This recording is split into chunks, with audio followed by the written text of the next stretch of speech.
Oh, merci, ça va, Dieu est grand. Dieu est grand. S'il n'y avait personne, ça va.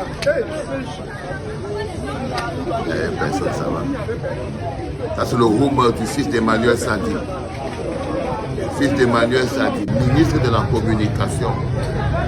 Il a tué 3 personnes sur cet accident-là. La fille d'un Camerounais au Cameroun. Parce qu'un type, son père est ministre, il est couché chez lui en ce moment.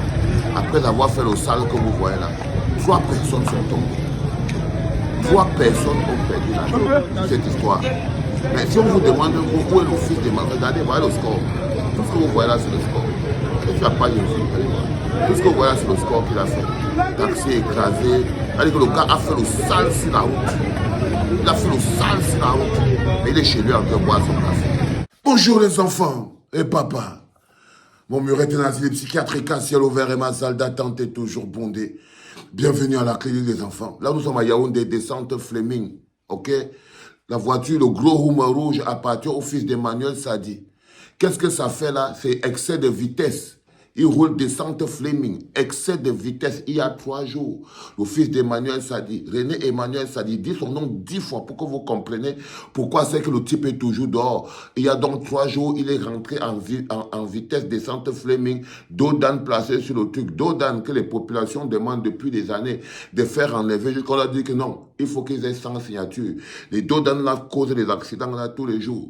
Le fils d'Emmanuel Sadi vient, tape le Dodan, tombe sur un côté. 3 personnes sur le carreau. Tant, vous pensez qu'il est où en ce moment? Vous pensez que le fils d'Emmanuel Sadi qui a tué 3 personnes avec sa voiture il y a quelques jours, vous pensez qu'il est où en ce moment? Il est chez lui en train de manger. Il est chez lui en train de manger. Tranquille. Parce que dans un pays où la justice ne fait plus son travail, alors l'injustice devient la règle. Et quand on est déjà dans le pays du plus fort et du plus riche, vos vies ne valent plus rien. On a atteint une autre étape. Je vous dis que si on traverse 2025, le prix même de la vie d'une femme va passer à 20 000. Ça va passer à 20 000. La vie n'aura plus de valeur dans ce pays-là. Voilà donc un fils de ministre qui a 3 jours écrase 3 personnes qui perdent la vie, il est couché chez lui. La première question que j'ai envie de vous poser, vous tous qui êtes là, vous savez pourquoi le type là est toujours là? Pourquoi il n'a pas subi la vindicte populaire? Parce qu'il est le fils du ministre. Parce que le tonton Black, c'est vrai que son crime était quand même très odieux. Un enfant de 6 ans, ça touche quand même. C'est pas quelque chose que quand tu vois, tu veux seulement chercher la latte pour le latter avec. C'est normal. Et quand tu vois l'histoire du père de l'idole, tu as envie de latter seulement. Le répé là avait une latte, il tombe une fois. Mais là, il y a 3 personnes aussi. C'était des pères d'enfants, des frères, des mères, des sœurs, des garçons ou des filles, des maris, des gens qui avaient des familles, des gens sur qui les gens comptaient. Peut-être même que là, on pleurait un enfant, le bébé Mathis. Là, on a peut-être un père de 3 enfants qui vont devenir des orphelins. Et là, ces 3 personnes, ça va faire peut-être 9. Il n'a pas subi la vindicte populaire. Vous l'avez regardé en disant que non, là, c'est quand même le fils de René Emmanuel Sadi. Peut-être qu'on peut avoir un peu d'argent. Parce que la vie n'a plus de valeur pour vous. La vie d'un pauvre n'a aucune valeur pour vous. Vous êtes capable de vendre un cadavre. Vous êtes capable de vendre quelqu'un pour rien. La vie d'un pauvre n'a pas la moindre valeur pour vous. Voilà les gens qui sont pleins. La voiture est là. Il a réussi à partir. Le fils d'Emmanuel Sadi avait le rumeur. Il a réussi à fuir. Il y a des costauds gens dans le quartier. Personne n'a pu le neutraliser. Comment vous pensez qu'on appartient à quelle société? C'est la même chose que vous dites. Que vous pensez que vous êtes venu en regardant la souffrance des autres comme si ça ne vous touche pas. En regardant les gens miséreux autour de vous, en disant « Seigneur, heureusement que je suis pas le seul misérable. » En croyant que vous partagez la souffrance, vous avez la souffrance en commun, vous créez un état macabre. C'est le peuple qui a soif de justice, qui manifeste sa soif de justice. Un bonhomme comme ça, là, il cogne 3 personnes qui meurent sur le coup. Il démarre en route. Vous le laissez partir parce que vous avez vu le Hummer. C'est le Hummer d'abord qui vous a stoppé. Et comme c'est les grandes stars là-bas dans le Cameroun, vous vous êtes dit que non. Non seulement le Hummer va vous stopper, mais en fait son père est ministre. Son père est ministre et par conséquent, ils ont beaucoup d'argent. Et à ce moment-là, votre cœur ne tient plus.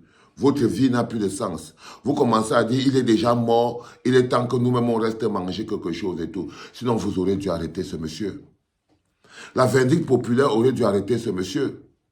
Parce que je vous dis bien qu'en ce moment précis, le peuple ne peut compter que sur lui. La même chose que je vous dis, si vous n'aviez pas arrêté tonton Blake avec les mains, et vous l'aurez bien molesté, le tonton Blake là sera assis tranquille à Konengi, en train de fumer le cigare, peut-être au CED, en train d'attendre les gens. Parce que vous connaissez quoi sur les rapports entre les gens comme les tontons Blake comme ça là et la police? Non, un bonhomme qui est capable de tuer un enfant de 6 ans avec autant de froideur, tu sais directement que c'est un homme de main de la police. C'est les hommes de main de la police qu'ils envoient, que les gens utilisent là au Cameroun pour aller à faire du sale. Ben oui, qu'est-ce que vous pensez? Vous pensez qu'il y a quoi là-dedans? À Yaoundé là au Cameroun?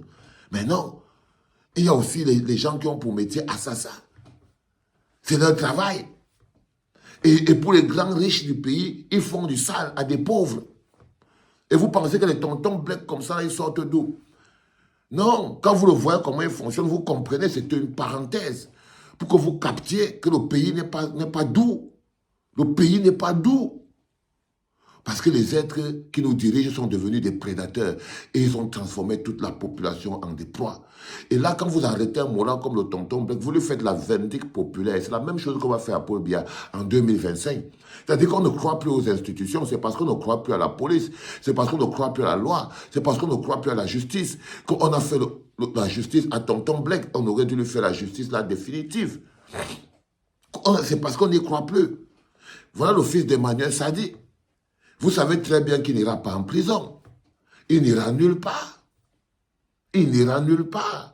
Donc c'est là où le peuple devait lui dire que, bon, écoute, si ton père contrôle la justice, si vous avez détruit toutes les institutions, si vous violez les lois, au moins nos vies ont de la valeur. Il payait son prix là sur place. Vous l'arrêtez là. Parce qu'on est dans un pays aujourd'hui que la justice n'est plus pour les pauvres. Le mot justice est une utopie au Cameroun. Et c'est les pauvres qui subissent toujours un état de non et d'injustice. Lorsque vous êtes dans un état où l'injustice s'est installée, c'est-à-dire que la raison appartient aux plus forts, aux plus riches, il y a les petites élites éclectiques qui ont droit de vie et de mort sur les pauvres citoyens que vous êtes. Dès que des gens ont déjà la possibilité d'avoir droit de vie et de mort sur les pauvres citoyens que vous êtes, ça veut tout simplement dire que vous êtes rentré dans un état de non-droit. Vous êtes rentré dans un état de non-droit. C'est un autre couloir que quand on entre là, sur le Mpunga, et je vous dis les enfants, il n'y a aucune chance qu'un parti politique nous sorte de cette situation. Et il n'y a aucune chance. Ce n'est même pas le travail d'un parti politique. Voilà 3 personnes qui ont été tuées par le fils d'Emmanuel Sadi, membre du RDPC. Accroché au pouvoir depuis 20 ans. Seulement pour ça, il ne devait plus être ministre. Seulement pour ça, les gars devaient quitter au gouvernement. Parce que ces gars mangent et écrasent nos vies. Le voilà donc, ils ont tué 3 personnes. Ils sont partis. Le type est parti.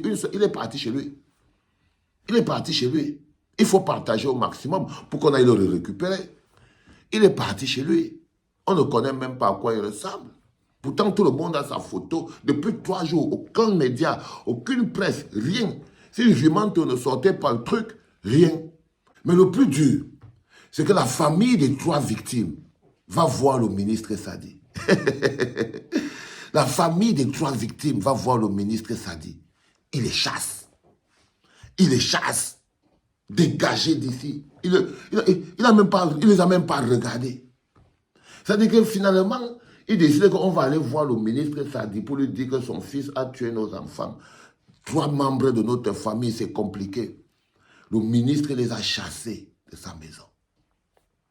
Il les a chassés de sa maison. Les enfants. Il les a chassés de sa maison. Dégagés. Les dodanes même qui causent les accidents, ça fait longtemps que ça cause les accidents et que les gens tombent là et meurent. On peut avoir le maire, depuis on dit au maire que non, il faut qu'on enlève les gros dodanes là, c'est trop big, ça crée trop les problèmes. Non.